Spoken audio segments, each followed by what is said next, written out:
बीड जिल्ह्यातील मस्साजोग गावचे सरपंच संतोष देशमुख यांची वाल्मिक कराड आणि त्याच्या साथीदारांनी निरघृण हत्या केली आहे। या हत्येवेळचे फोटो व्हायरल झाल्याने राज्यभर संताप व्यक्त होतोय। हुपरी इथल्या शिवसेना शिंदे गटाच्या वतीने वाल्मिक कराडच्या पुतळ्याला जोडे मारत प्रतिकात्मक फाशी देण्यात आली। यावेळी आंदोलक आणि पोलिसांमध्ये झटापट झाली। बीड जिल्ह्यातील मस्साजोग गावचे सरपंच संतोष देशमुख यांची वाल्मिक कराड आणि त्याच्या साथीदारांनी निरघृण हत्या केली। हल्लेखोरांनी दाखवलेल्या क्रूर मनोवृत्तीमुळे राज्यभर संतप्त पडसाद उमटतायत। या प्रकरणातील मुख्य आरोपी वाल्मिक कराडसह त्याच्या साथीदारांना फासावर लटकवा अशी मागणी करत हुपरीतील शिवसेना आणि युवा सेनेच्या वतीने ठिय्या आंदोलन करण्यात आले।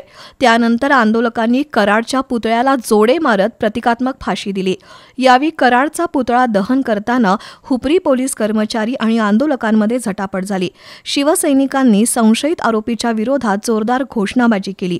या हत्येत सहभागी असलेल्या वाल्मिक कराडसह त्याच्या सर्व साथीदारांना फाशी देण्यात यावी अशी मागणी युवासेना राज्य कार्यकारिणी सदस्य शिवाजी जाधव यांनी केली आहे। तालुका प्रमुख अजित सुतार, उपजिल्हा प्रमुख विजयकुमार स्वामी, हुपरी शहर युवासेना शहराध्यक्ष अजित उगळे यांच्यासह अनेक पदाधिकाऱ्यांनी मनोगत व्यक्त केली।